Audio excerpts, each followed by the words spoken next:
Aujourd'hui, il y a un changement total.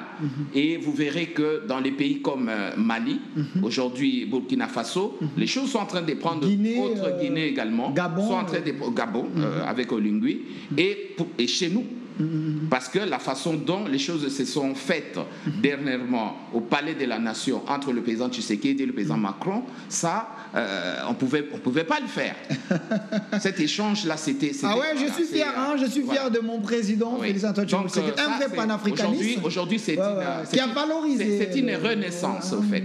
C'est une renaissance et c'est l'éveil de conscience de l'homme africain. Voilà, c'est l'éveil de conscience de l'homme africain. Parlons-en, parce que vous êtes aussi économiste, vous êtes un scientifique, chef d'entreprise, vous voulez également le développement de la République démocratique du Congo. Je précise que cette émission s'appelle Labo Spirituel.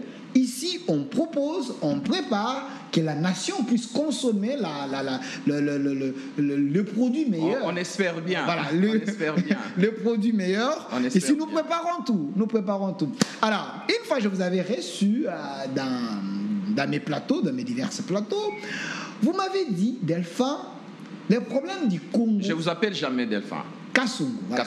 Kassongo. Bon. Le monsieur est bilingue. Parce que au fait, la colonisation, c'est ça également. Voilà. Porter les prénoms. Ils appellent ça prénom. Voilà. Kassongo, vous m'avez dit, Delphin, le problème de notre pays, c'est la constitution que nous avons aussi. Je me dis, pourquoi vous faites une fixation sur notre constitution?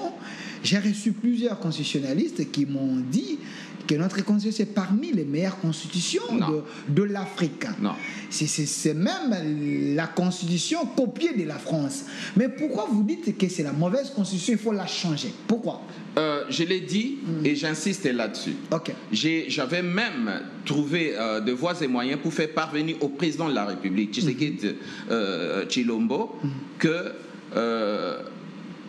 si il pouvait accepter qu'il organise d'abord le changement de la Constitution. Je n'ai pas parlé de la révision de la Constitution. J'avais parlé du changement de la Constitution avant les élections. Mais c'est lui l'autorité suprême. Et il avait beaucoup d'informations, plus d'informations que moi, et il a pu organiser cette élection dans des conditions que vous connaissez, et ça c'est très rare pour les pays africains. Donc notre Constitution, c'est une Constitution.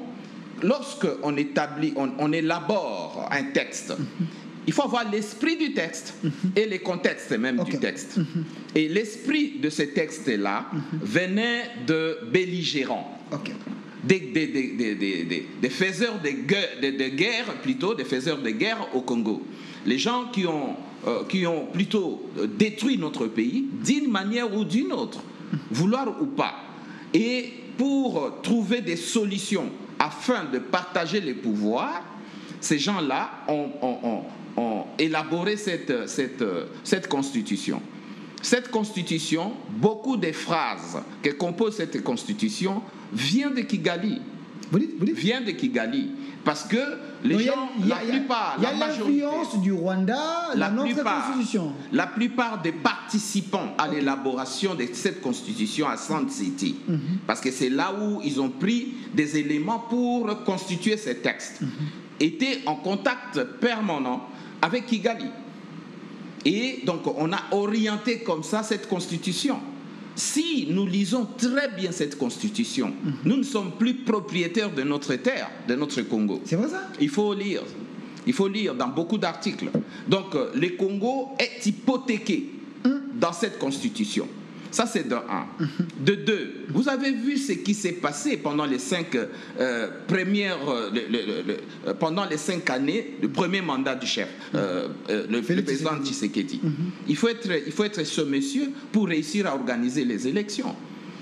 Depuis quand vous retrouvez avec 100 000 personnes en train de chercher à occuper des postes politiques? Où sont partis les agriculteurs? Où sont partis les pêcheurs? Mais c'est la Constitution. Non, c'est les quotas. Vous allez me renvoyer... C'est les quotas de chaque parti politique qui n'est pas politique. Vous allez me renvoyer justement dans cette sale Constitution, donc obsolète. Parce que avoir 1000 partis politiques dans un pays, C'est quoi comme